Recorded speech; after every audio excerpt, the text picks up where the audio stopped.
Olá, pessoal. Boa tarde. Bom, eu sou Leandro Madureira, sou advogado, faço parte da assessoria jurídica da ADUMB, seção sindical aqui do Andes, e o meu foco, a minha especialidade, toda a minha carreira foi construída nas questões previdenciárias, sobretudo previdência dos servidores públicos, seja no regime próprio, seja no regime de previdência complementar e nas conexões que a previdência dos servidores tem também com o regime geral, com o INSS.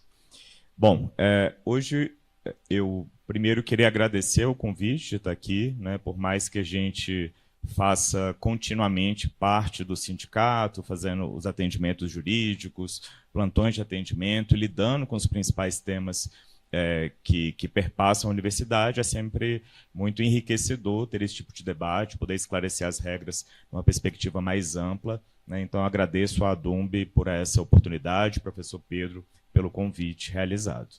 Os tópicos que eu vou abordar hoje serão os pontos relevantes do sistema previdenciário, ou os mais relevantes do sistema previdenciário a partir de 2019. Vou falar muito rapidamente sobre as reformas da Previdência que aconteceram nos anos anteriores, 98, 2003, 2005. O foco no sistema de previdência complementar dos servidores públicos também me parece muito importante, já que é um tema extremamente controvertido. E, por fim, eu vou também passar muito rapidamente pelas principais modificações, as principais regras trazidas pela Emenda Constitucional 103, pela última reforma de 2019, sejam as regras gerais ou as regras de transição. Bom, para começar, então, eu acho que é fundamental que estejamos todos cientes de uma modificação que ocorreu com a Emenda Constitucional 103 e que gera e gerará um impacto muito significativo no sistema previdenciário, para os servidores, sobretudo, inclusive podendo gerar ali um sistema de empobrecimento da velhice desses servidores, na medida em que há uma previsão dentro da Constituição de que, ocorrendo déficit no sistema previdenciário, então temos um regime próprio de previdência para os servidores públicos, que é mantido por contribuições da União e dos trabalhadores, dos servidores, além de outras formas de financiamento do sistema previdenciário, mas ocorrendo uma hipótese de déficit, ou seja, de não haver equilíbrio financeiro atuarial dentro do sistema de regime próprio de previdência, esse déficit, esse valor financeiro, ele pode ser equacionado entre as pessoas que participam do sistema previdenciário. Então, o servidor, eventualmente, pode sim ter a instituição de uma contribuição adicional, uma contribuição extraordinária, para além daquilo que ele já paga todos os meses, com o sentido de equacionar esse déficit previdenciário. Essa previsão diz ainda que esse equacionamento pode perdurar por até 20 anos. Então, imagine um servidor que está em vias de se aposentar, há um reconhecimento de déficit previdenciário que é equacionado e ele vai ter que arcar com essa dívida, eventualmente, por até 20 anos. Essa regra atinge também os aposentados e pensionistas, então não tem ninguém que esteja fora do risco de, eventualmente, no futuro, ter que participar do equacionamento do déficit. Com a reforma administrativa, que ainda não foi aprovada, né, mais cedo a gente trouxe aqui os principais pontos da reforma administrativa, mas o texto da reforma administrativa gera uma possibilidade de ainda maior precarização do sistema previdenciário. Por quê? Porque a gente tem opções de ingresso no serviço público lato sensu, que são opções precárias de trabalho. Então, você ter um trabalhador que seja temporário ou que seja a termo, né, que tenha ali um período estabelecido, eventualmente renovável, ou formas de ingresso que eventualmente gerem uma repercussão a menor na remuneração desse trabalhador, também vai gerar um impacto no sistema previdenciário. Por quê? Porque no sistema previdenciário eu tenho que ter o financiamento atual, para que os benefícios previdenciários sejam pagos atualmente, mas eu também tenho que ter uma previsibilidade de quando esse sistema previdenciário pode passar por dificuldades, não ter eventuais recursos para sua solidez. Então, a reforma administrativa traz um ingrediente embutido de afetação previdenciária que a gente também precisa acordar, precisa tomar posse, porque todos os servidores, independentemente da data de ingresso, de ser aposentado ou não, podem ser chamados a participar de um equacionamento de déficit previdenciário. Então, talvez a maior interlocução da reforma administrativa, da proposta de reforma administrativa com a reforma da Previdência que já aconteceu, é justamente esse ponto que me parece bastante relevante. Temos também, dentro do texto da Emenda Constitucional 103, a relativização da integralidade no cálculo dos proventos. Por quê? Porque a integralidade no texto da Emenda Constitucional 103 ela é mitigada.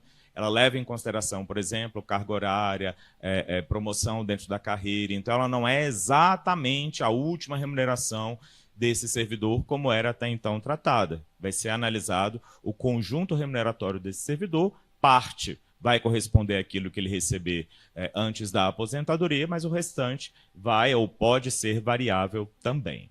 E esse fim da integralidade também está embutido no texto da reforma administrativa, justamente dentro dessa perspectiva de uma modificação do sistema remuneratório, da criação de metas e de bônus que vão oscilar a remuneração desse servidor e também não terão uma repercussão necessária na aposentadoria. Então, a integralidade, seja para o servidor que ingressou antes de 2003 ou aqueles que estão ainda nas regras mais antigas, poderão sim ter esse tipo de afetação piorada com a reforma administrativa. Um outro ponto relevante, aí, especificamente do texto da Emenda Constitucional 103, é a possibilidade de anulação de uma aposentadoria em que não se reconheça eventuais períodos de contribuição. Toda aposentadoria de todo servidor, depois de ter sido publicada pelo seu órgão de trabalho, ela precisa ser ratificada pelo Tribunal de Contas. E o Tribunal de Contas, obviamente, recebe uma imensa quantidade de processos de aposentadoria para que sejam analisados todos os requisitos, identificados tudo aquilo que a legislação exige. E se ele identifica que há um período, uma lacuna do exercício da atividade laboral em que não se tem certeza sobre a efetiva contribuição, a aposentadoria pode ser anulada e esse servidor eventualmente ter que voltar ao exercício da atividade profissional para poder cumprir esse tempo ou eventualmente gerar ali uma proporcionalização dos seus proventos. A partir de 2019, a gente tem também um novo sistema constitucional da Previdência. Por quê? Porque a Previdência ela sempre foi, historicamente, prevista e garantida no texto da Constituição e toda e qualquer modificação mais impactante, como idade, requisitos de elegibilidade, enfim, as regras previdenciárias, constavam do texto da Constituição, o que torna a alteração dessas regras um pouco mais complexa na esfera legislativa. Com a Emenda Constitucional 103, a gente tem uma verdadeira desconstitucionalização do sistema de previdência, na medida em que se pode promover modificações em critérios de idade mínima, por exemplo, através da edição de legislação ordinária ou de legislação complementar, a depender de qual é o requisito.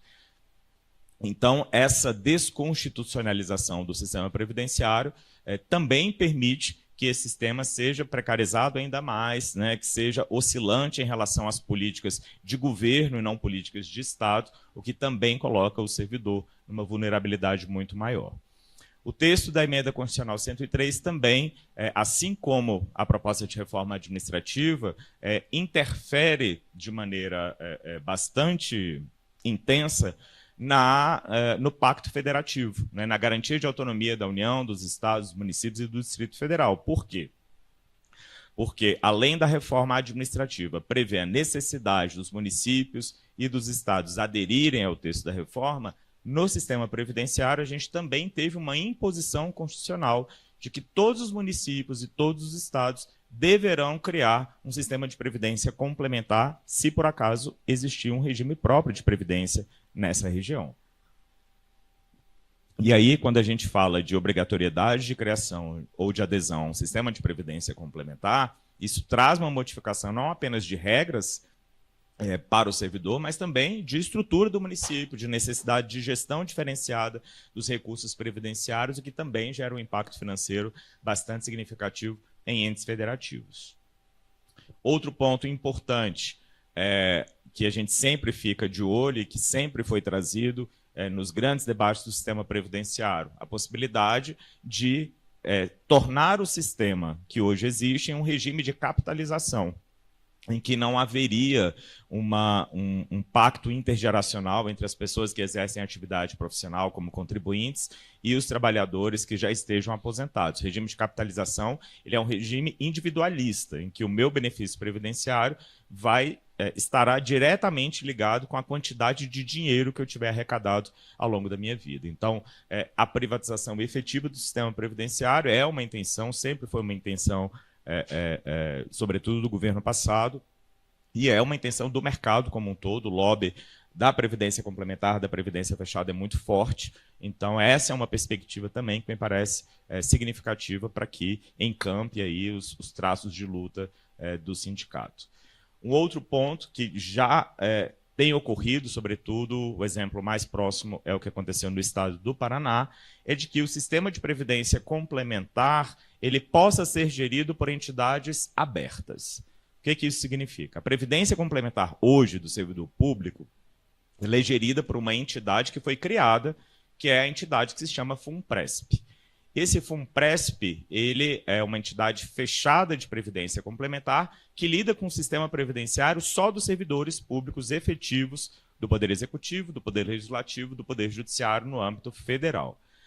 Essa previdência complementar, esse instituto de previdência, ele é composto, inclusive, por servidores que, eventualmente, se candidatam a fazer parte dos conselhos deliberativo, fiscal, enfim, tem ali uma formação da entidade de previdência complementar com participação direta dos servidores, o que me parece bastante relevante na medida em que o servidor sempre fica muito alijado das decisões previdenciárias. Então, essa possibilidade é uma possibilidade que nos parece interessante.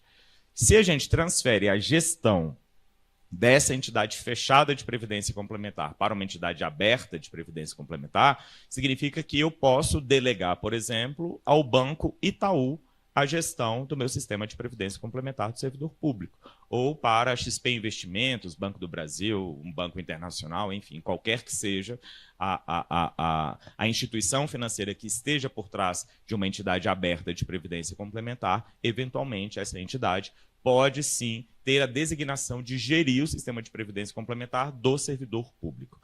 No estado do Paraná, a gente tem uma entidade, uma seguradora, que faz essa gestão. Então, e claro que as seguradoras e entidades abertas têm interesse lucrativo, né? As entidades fechadas, o principal objetivo dela é arrecadar recurso e pagar benefício. E a entidade aberta tem também o interesse lucrativo na gestão desse sistema. Então, é um ponto relevante. A possibilidade de majoração por lei complementar, como eu mencionei, e a previsão de que os benefícios de risco, pensão por morte, aposentadorias por incapacidade permanente, aposentadoria por invalidez, enfim, esses benefícios poderão ser geridos pelo setor privado de seguros. Então, a pessoa sofreu um acidente, ao invés de ir lá no Decanato de Gestão de Pessoas, ela vai na empresa seguradora requerer a concessão do seu benefício numa perspectiva privatista. Então, essas são as principais modificações trazidas no texto da Emenda Constitucional 103, que me parecem ser as modificações que, de fato, a gente tem como influenciar na tomada de decisões, porque nem tudo aqui foi implementado. A gente não tem ainda uma entidade aberta para o servidor público federal, a gente não tem o sistema de securitização da forma como está previsto, não tem determinação de equacionamento de déficit. Então, todos esses campos, esses pontos relevantes que eventualmente poderão ser implementados, podem sim compor o plano de lutas de vocês para que se combata esse tipo de modificação. Mas a gente precisa voltar um pouquinho atrás para poder falar das regras atuais. O texto da Constituição original, lá de 1988, ele previa uma aposentadoria para homens ou para mulheres que era concedido exclusivamente pelo tempo de serviço, independentemente da idade desse servidor. E a esse servidor era garantido o pagamento de uma aposentadoria correspondente ao valor da remuneração. Então, olhava-se para a última remuneração desse servidor e se garantia a aposentadoria desse servidor com base nessa remuneração, que é exatamente a integralidade. O reajuste desse benefício que eventualmente acontecesse para os servidores em atividade também eram repassados para os servidores aposentados, que é o que a gente chama de paridade. Então, integralidade e paridade são, respectivamente, forma de cálculo e de reajuste de benefício.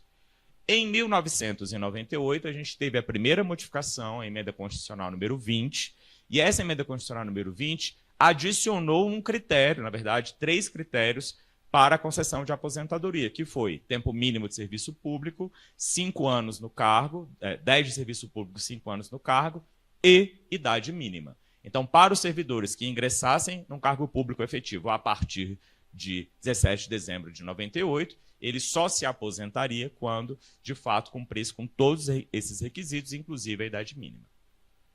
Como essa criação de idade mínima e uma idade mínima relevante, 55 e 60 anos, criou-se uma regra de transição para aqueles servidores que já estavam muito próximos de atingir os requisitos anteriores, os 30 ou 35 anos de serviço, e que estavam distantes ainda de atingir essa idade mínima. Então, se criou uma regra de transição, permitindo uma aposentadoria um pouco mais cedo, 48 para mulher, 53 para homem, e criou-se o critério de pedágio, ou seja, sobre o tempo que faltava para esse servidor completar os 30 ou 35 anos, ele teria que trabalhar 20% a mais para conseguir se aposentar por essa regra, conseguir se aposentar com uma idade reduzida. Em 2003, nós tivemos uma nova modificação que veio através da Emenda Constitucional 41.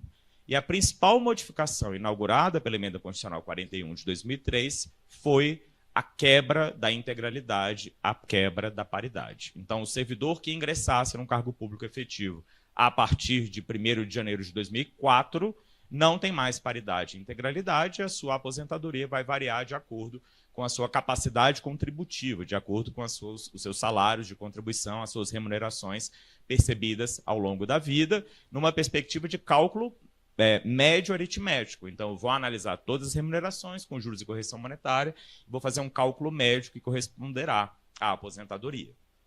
Criou-se também uma regra de transição, na verdade, 2 regras de transição, permitindo que aqueles que já eram servidores públicos titulares de cargo efetivo antes da Emenda Constitucional 41, portanto, até 31 de dezembro de 2003, esses servidores poderiam se aposentar com paridade e com integralidade, mantendo a regra de cálculo de reajuste principal. Mas eles teriam que cumprir os requisitos descritos ali no quadrinho amarelo, 55, 60 de idade, 30, 35 de contribuição, enfim. E aí esse servidor que ingressou antes da Emenda Constitucional 41 conseguiria se aposentar com paridade e com integralidade.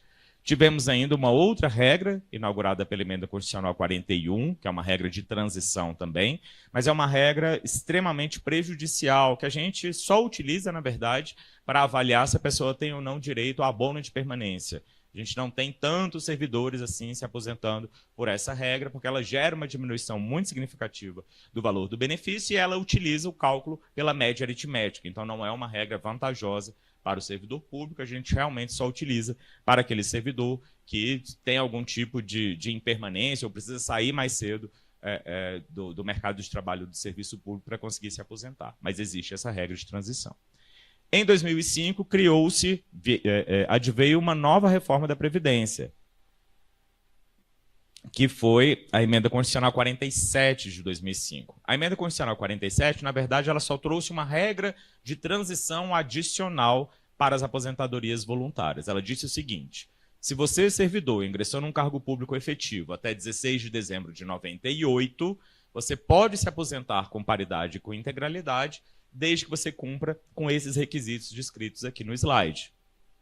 A cada ano de contribuição que você tiver a mais do mínimo, então, se você, mulher, tem 31 anos de contribuição, você consegue diminuir 1 ano da idade mínima.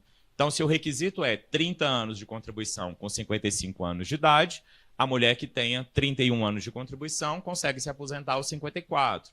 32 anos de contribuição, 53, e por aí vai. Então, a cada ano de contribuição a mais, consegue-se diminuir 1 ano da idade mínima exigida na Emenda Constitucional 47. Mas essa regra só era aplicável para quem ingressasse até 16 de dezembro de 98. Então, de maneira muito resumida, todas essas modificações aconteceram nas últimas reformas previdenciárias de 98 e de 2003. Lá em 1998, com a edição da Emenda Constitucional número 20, a gente teve uma previsão que também é muito importante, que foi a previsão do seguinte texto constitucional. A Constituição disse para o Estado: Estado, se você quiser, você pode pegar o teto do INSS. O teto do INSS é o Sistema de Previdência dos Trabalhadores da Iniciativa Privada. Então, o servidor público não paga INSS, ele paga o plano de seguridade social do servidor público, ele faz parte do regime próprio de previdência do servidor público. Mas a Constituição falou para a União, se você quiser, você pega o teto do INSS e aplica para o servidor público. Eu estou te dando essa possibilidade. Só que para que você faça isso, você tem que cumprir uma regra, que é, você precisa criar um regime de previdência complementar para esse servidor. Então, percebam, essa previsão constitucional está no nosso ordenamento jurídico desde 98. Mas ela só foi implementada em 2012, porque em 2012 nós tivemos a edição da Lei 12.618. E a Lei 12.618 trouxe a possibilidade de criação de um sistema de previdência complementar para o servidor público. Qual que é o objetivo desse tipo de pegar o teto do INSS, desse tipo de política, de pegar o teto do INSS e aplicar também para o servidor? É gerar uma aproximação entre esses regimes. Ou seja, o regime de previdência dos servidores públicos cada vez mais estará muito próximo na parte de critérios de elegibilidade, na parte de financiamento do sistema e na parte também de pagamento de benefícios daquele sistema aplicável aos trabalhadores da iniciativa privada, como se criassem um único sistemão de previdência com regimes diferenciados para os servidores públicos e para os trabalhadores da iniciativa privada. Então, a partir da criação desse sistema de previdência complementar, a União, os estados, os municípios podem limitar as aposentadorias dos servidores públicos ao teto do INSS. O teto do INSS hoje paga incríveis R$ 8.157. Tá? Essa possibilidade de instituição da Previdência Complementar, prevista na Emenda Constitucional número 20, efetivada em 2012 com a Lei 12.618, ela só foi de fato existente para o Poder Executivo Federal a partir do dia 4 de fevereiro de 2013, que foi quando o regulamento do plano de benefícios da entidade FUNPRESP do Executivo foi aprovado. Quando eu quero criar um sistema de previdência complementar, eu tenho que criar as regras desse sistema de previdência complementar, que é um regulamento que eu apresento para quem quer ser participante desse benefício, desse regime.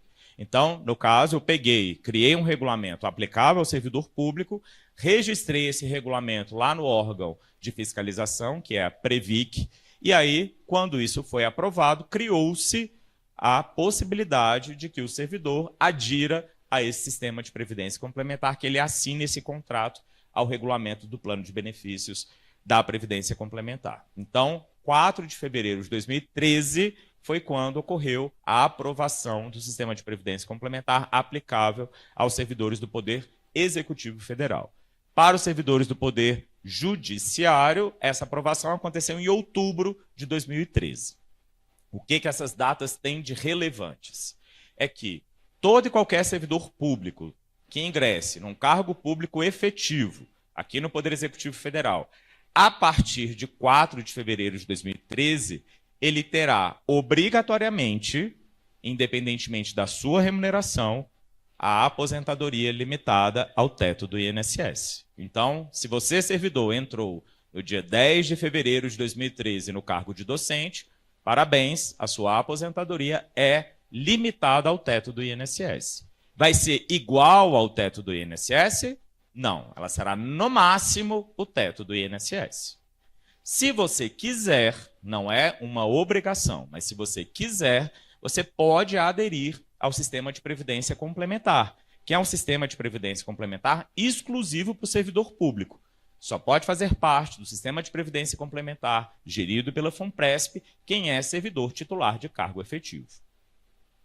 Se eu sou empregado público, eu posso aderir? Não, aí você vai lá na sua entidade de previdência complementar, que no Banco do Brasil é a Previ, na Caixa Econômica é a FUNCEF, na Petrobras é a Petros. Então, essas grandes empresas públicas têm regimes de previdência complementar, muitas vezes instituídos para os seus empregados, e sim, essas pessoas, esses empregados, podem aderir a esse sistema de previdência, mas não podem aderir ao FUNPRESP. FUNPRESP é só do servidor público titular de cargo efetivo. O FUNPRESP do Executivo, hoje, segundo dados de agosto desse ano, tem 202 patrocinadores, ou seja, há 202 órgãos da administração pública federal que tem servidores inscritos que oferecem plano de benefício da Previdência Complementar para esses servidores. Temos 122 mil servidores em atividade. Então, desses 202 patrocinadores, nós temos aproximadamente 122 mil servidores contribuindo para esse sistema de previdência complementar. Como é um sistema relativamente jovem, ele foi criado em 2013, então a gente tem pouco tempo ainda de existência desse sistema de previdência complementar. Então hoje a gente tem apenas 595 aposentados e pensionistas. O patrimônio que essa entidade gere hoje está em aproximadamente 13 bilhões de reais. Então percebam, é um negoção a gente ter um sistema de previdência complementar gerido por uma entidade de previdência complementar.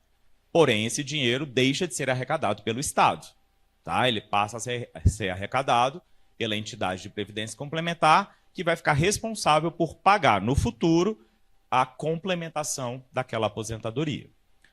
Essa aposentadoria, ela não é um benefício definido. Eu não vou dizer, a professora Maria Luísa vai receber na aposentadoria 20 mil reais.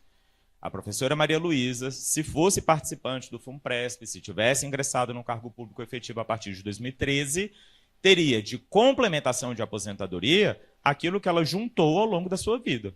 Se ela tiver trabalhado 10 anos contribuindo para o FUNPRESP, os valores correspondentes a 10 anos. Tá? A rentabilidade obtida pelo FUNPRESP nos últimos 12 meses foi de 7,37%. É claro que esse valor, esse percentual varia bastante. A gente teve anos que o percentual foi maior, de 14%. Períodos de crise geram percentuais muitas vezes incerto, mas nos últimos 12 meses a gente teve de rendimento do FUNPRESP, dos investimentos do FUNPRESP, 7,37% de incremento. Desse recurso, a grande maioria, aqui está tudo muito pequenininho, mas o slide vai ficar disponível depois para vocês acompanharem pelo site da ADUNB, mas a grande maioria dos investimentos feitos com esse recurso é repassado para o Tesouro Direto. Então, o Tesouro Direto, que é um fundo rígido, né, que tem ali a garantia do Tesouro Nacional definido até determinado limite, mas ele é um fundo de renda que não é variável, ele é mais constante, ele é mais rígido, ele tem maior possibilidade de garantia de retorno de investimentos, é isso que eu queria dizer. Então, a grande maioria desses recursos do FUNPRESP hoje estão investidos no Tesouro Direto. Mas tem um percentual desses valores que estão aplicados no mercado de capitais, então investidos na Bolsa de Valores, fundos imobiliários, enfim, dentro do mercado, que tem uma flutuação muito maior no retorno de investimentos. Quando a gente teve a falência de uma grande loja atacadista, eu não vou falar o nome, mas que se refere a um país no exterior, havia muito recurso do FUNPRESP investido nesse empreendimento. Então, quando a gente teve a falência, a gente teve uma grande oscilação no mercado de capital, isso também trouxe uma afetação direta no retorno de investimentos de todas as entidades que tinham ali investimentos realizados, inclusive o FUNPRESP. Então, os recursos do FUNPRESP, eles também flutuam de acordo com aquilo que a gente consegue obter de rendimento ao longo das aplicações. Aqui só um gráfico explicando melhor os rendimentos dos últimos anos em comparação a outros índices. Bom, eu falei que o servidor, se quiser, pode aderir ao FUNPRESP, né? Ele não é obrigado, mas ele é aderido automaticamente. Hoje, desde 2016, todo servidor que toma posse num cargo público efetivo, ele está automaticamente inscrito no FUNPRESP. Se ele não quiser mais participar, ele tem que solicitar o seu desligamento. Se ele não solicitar o desligamento, ele vai ficar, tá? Se ele solicitar num prazo de até 90 dias da data da posse, aí ele vai ter a devolução daquilo que ele contribuiu nesses 90 dias para o FUNPRESP. E essa devolução vai acontecer num prazo médio de até 60 dias. Se ele não fizer a opção de desligamento no prazo de 90 dias da data da posse, ele só vai receber esse recurso na data da aposentadoria. Então o dinheiro fica preso e ele só consegue resgatar esse dinheiro quando se aposentar. Tá? Então, você, servidor público, tomar posse hoje, né, ou nos próximos meses, próximos anos, saiba que, se você não quiser participar do sistema de previdência complementar, você tem que solicitar o seu desligamento dentro de um prazo de 90 dias. Essa discussão da automatização da adesão ocorre lá no Supremo Tribunal Federal, através da ADI 5502, que já foi pautada pelo menos 2 vezes, mas que ainda não foi julgada. O Ministério Público tem um parecer pela inconstitucionalidade dessa modificação, tendo em vista que se trata de um regime contratual facultativo. Explicando melhor como que funciona na realidade do servidor. 2 minutos? Eu vou passar pelo menos uns 5. Como que funciona? Vamos pegar o caso de um servidor que ganha R$10.000. O teto do INSS é de R$8.157 em 2025. Então, eu vou pegar dos 10.000, 8.157 e vou pagar a previdência pública. Vou contribuir ali com uma alíquota de, sei lá, 11%, que vai para a previdência pública, para o regime próprio de previdência dos servidores. A diferença entre o valor da minha remuneração e o teto do INSS, eu posso, se quiser, contribuir para o FUNPRESP. Posso contribuir com mais? Posso, mas dentro dessa diferença, eu terei a contribuição da União. Então, eu vou pagar, se eu pagar R$100, a União vai pagar R$100. O percentual máximo que eu posso pagar sobre essa diferença, tendo a contrapartida da União, é de 8,5%.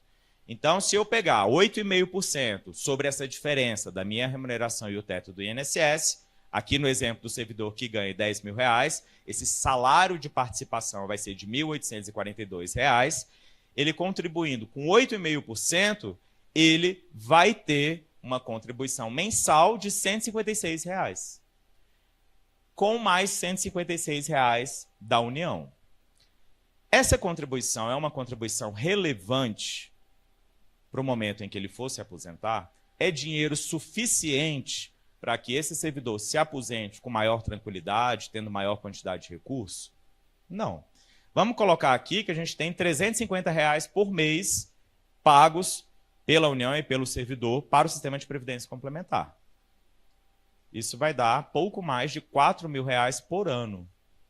Se eu pego 10 anos, 40 mil. Se eu pego 30 anos, 120 mil. 120 mil reais. Vamos colocar juros e correção monetária dobrado. 240 mil reais. Alguém sobrevive mais 20, 25, 30 anos, uma poupança de 240 mil reais? Não. Então, uma das desvantagens do sistema de previdência complementar para os servidores públicos é a difícil formação de reserva para a previdência complementar. Ele tem que contribuir, ou ele tem que ganhar muito mais, ou ele tem que contribuir com percentuais maiores para ter ali um fundo de reserva que seja interessante. Lembrando que não há promessa de benefício. O benefício varia de acordo com aquilo que você tiver juntado ao longo da sua vida. Nós temos a previsão de um fundo coletivo de benefício extraordinário, que é aquele caso que o servidor viveu muitos anos, zerou a reserva.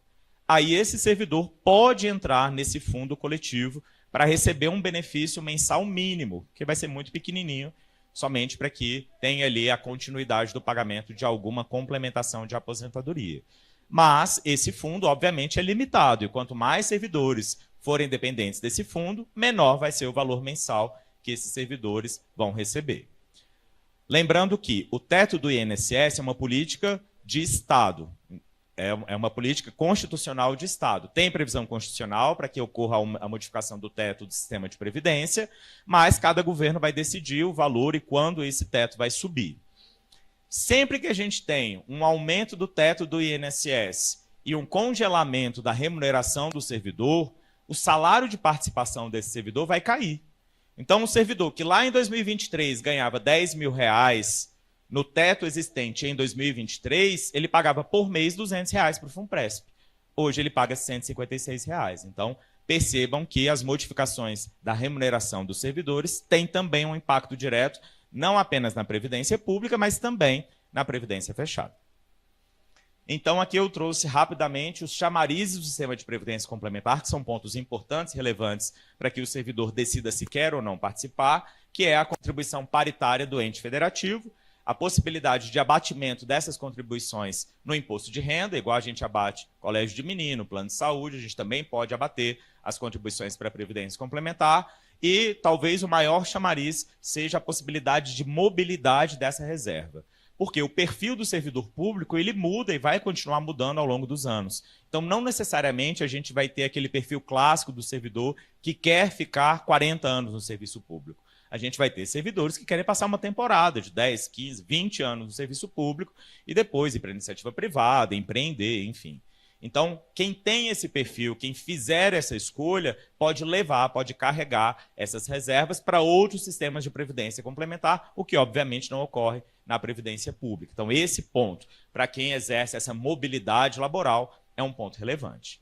As desvantagens é que o benefício varia de acordo com as reservas. Essa alíquota de 8,5%, que tem a garantia de 8,5% da Constituição da União, pode ser diminuída. Então, se a União, daqui a 2 anos, falar não vou pagar mais 8,5%, vou pagar 5% em comparação ao servidor, beleza? Se for aprovado, ele passa a pagar esse percentual menor. A jurisprudência da Previdência Complementar é uma jurisprudência nos nossos tribunais que é muito ruim. A gente não tem a aplicação do Código de Defesa do Consumidor dentro dessa relação, por exemplo. O contrato que eu adiro no momento da minha posse, se ele for alterado, as alterações serão aplicadas até a data da minha aposentadoria. Então, vamos imaginar que eu entrei no sistema de previdência complementar que tem ali um benefício que tem a sua previsão de cálculo com base em 100% de todas as minhas contribuições. Esse foi o contrato que eu aderi. Daqui a 30 anos, ocorreu uma modificação desse contrato e aí passa a prever que eu não vou ter mais direito a 100%, mas 85%. Essa nova regra é aplicada no momento da aposentadoria. Por quê? Porque eu não tenho o direito adquirido à regra da adesão. Tá? Então, a jurisprudência do sistema de previdência complementar também é muito oscilante e é bastante negativa. Valores de contribuição são valores pequenos para a formação de reserva, temos a possibilidade da gestão ser feita por entidades abertas e, agora, a determinação de criação do sistema de previdência complementar para os estados e para os municípios. Vou entrar nas regras de 2019, mas prometo ser bem rápido. Essas regras são aplicadas para todo e qualquer servidor público que não cumpriu os requisitos para se aposentar até 13 de novembro de 2019. Se você cumpriu os requisitos para se aposentar até 13 de novembro de 2019 e quis permanecer em atividade, as suas regras serão as regras vigentes antes da reforma. Se você não cumpriu os requisitos para se aposentar até 2019, você não vai mais se aposentar pelas regras anteriores, você vai se aposentar com base nas novas regras. Leandro, mas eu ingressei lá em 2003, só que eu não cumpri os requisitos. Eu me submeto às novas regras? Sim, você se submete às regras de transição. Então, a gente tem aqui, como regras de transição, duas principais regras, que é a regra do artigo 4º e a regra do artigo 20, que são aplicadas para quem já era servidor público. E temos uma regra transitória, que está sendo aplicada para quem se tornou servidor público a partir de 2019.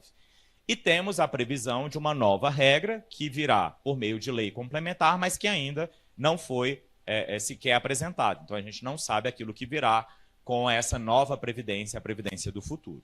As regras de transição são as seguintes. Os servidores poderão se aposentar ao completar 30 ou 35 de contribuição, mulheres e homens respectivamente, 57 anos de idade para a mulher, 62 para o homem, 20 anos de serviço público, 5 anos no cargo e o somatório. O servidor tem que atingir uma pontuação mínima, somando a sua idade e o seu tempo de contribuição, para conseguir se aposentar. A pontuação hoje para a mulher é de 92 pontos. Leandro, mas eu tenho 30 anos de contribuição e tenho 57 anos de idade. Maravilha. Posso me aposentar? Não. Por quê? Somando 30 anos de contribuição com 57 anos de idade, a minha pontuação vai ser 87. E qual que é a pontuação mínima? 92. Então, eu preciso continuar em exercício, preciso continuar trabalhando até cumprir todos os requisitos, inclusive a pontuação.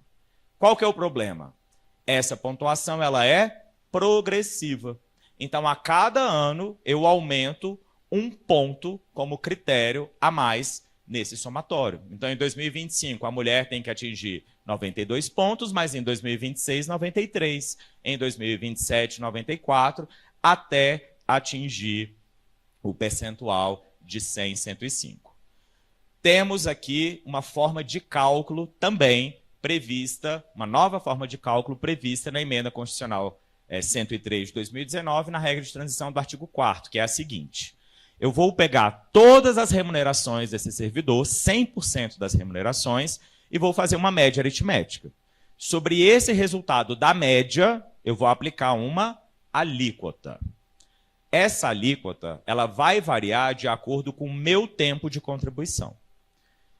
Sobre 20 anos do meu tempo de contribuição, a alíquota já é dada como 60%.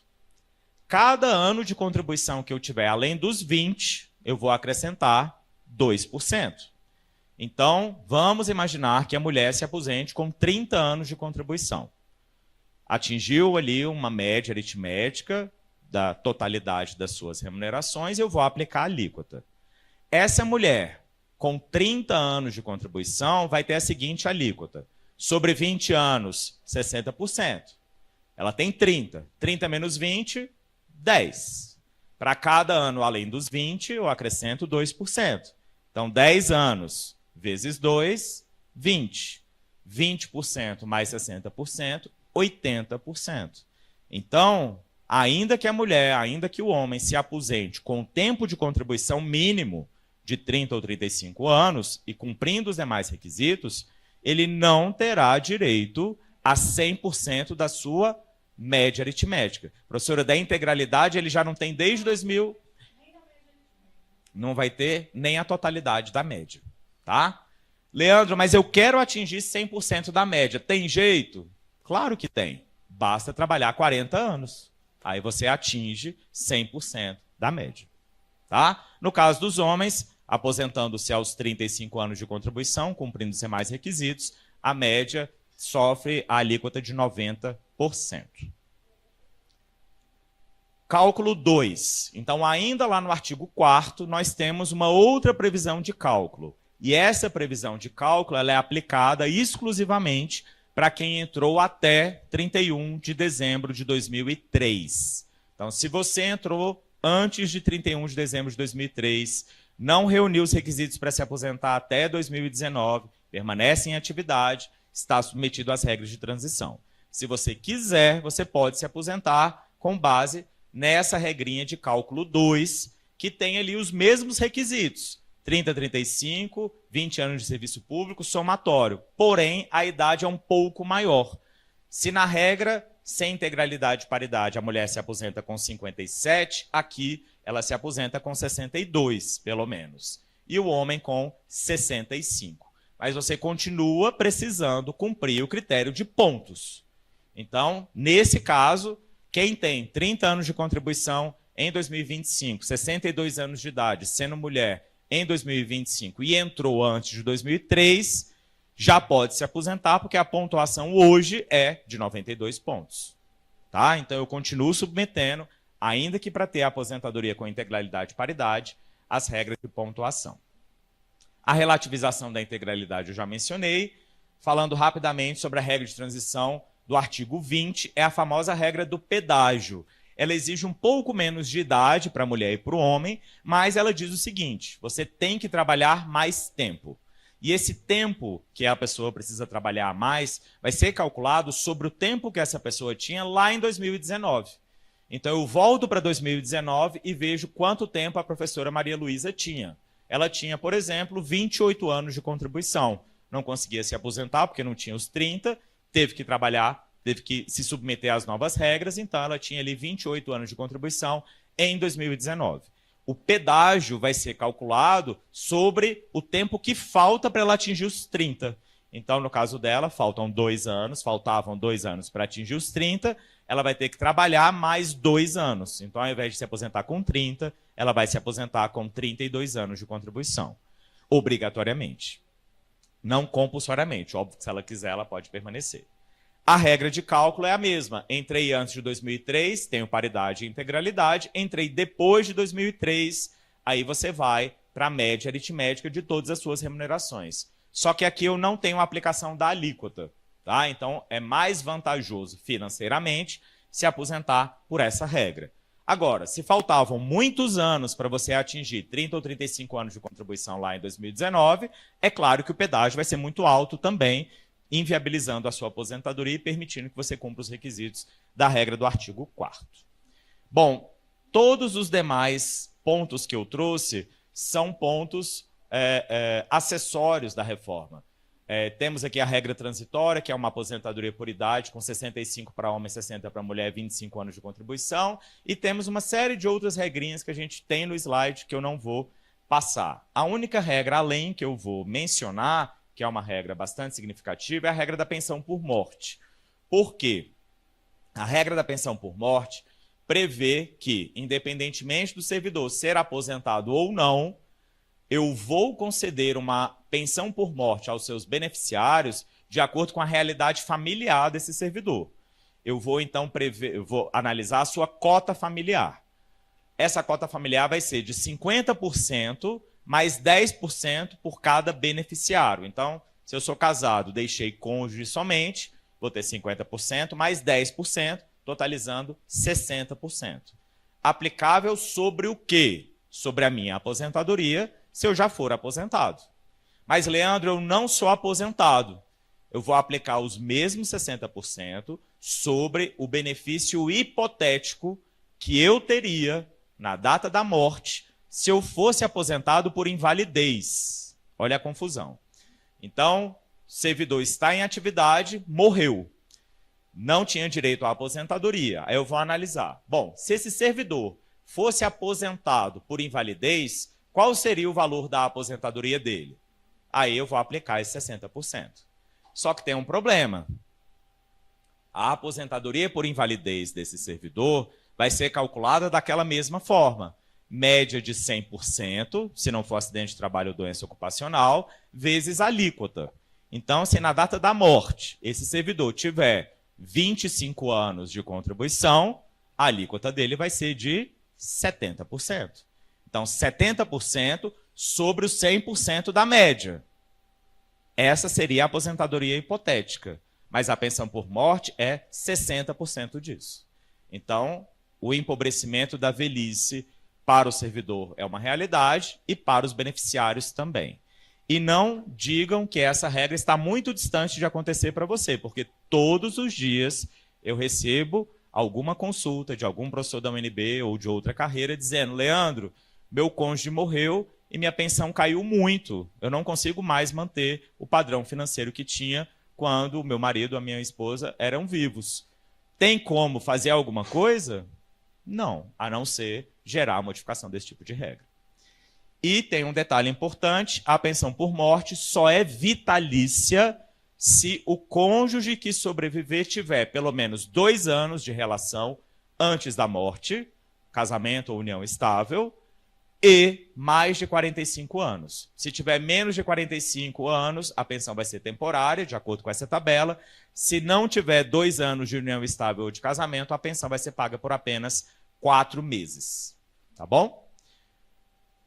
E é isso. Acho que aqui eu consegui passar do tempo de uma forma um pouco menos prejudicial, talvez, mas expliquei as principais regras do novo sistema de previdência complementar. Aqui estão os meus dados, fiquem à vontade para me contatar, mandar e-mail, WhatsApp, enfim. Muito obrigado.